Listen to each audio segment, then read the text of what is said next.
Alright, welcome na naman sa ating episode sa Tito Cooks na kung saan tayo magluluto ng ginisang ampalaya.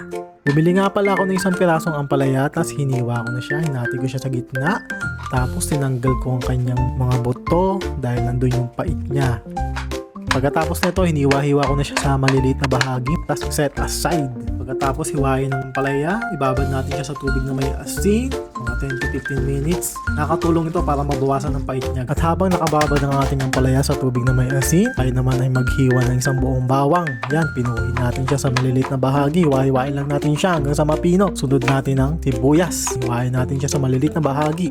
At pagkatapos nun, tayo naman ang maghiwa ng kamatis. Bumili nga pala ako ng 3 pirasong kamatis at hiniwa-hiwa ko rin to sa maliit na bahagi. Tinanggal ko nga pala mga buto nito. At eto na nga guys, tanggalin na natin ang ating ampalaya sa tubig na may asin at tayo magpainit na ng mantika sa kawali. Igisa ang ating sibuyas at bawang. Pag medyo brown na yung bawang, ilagay na natin ang ating kamatis.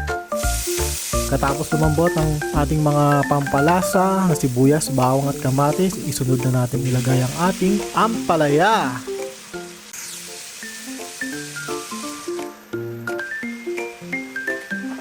At kapag medyo malambot na ang ating ampalaya, ilagay na natin ang ating itlog. 3 itlog nga pala yung ilagay ko dyan. Hintayin natin munang mamuti ang mga itlog.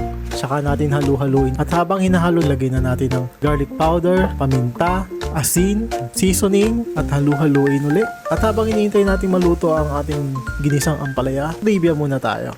Ang ampalaya ay matagal lang itinatanim at kinakain sa Pilipinas. Kilala ito hindi lamang bilang gulay, kundi bilang halamang may benepisyong pangkalusugan, lalo na sa pagtulong sa pagkontrol ng blood sugar.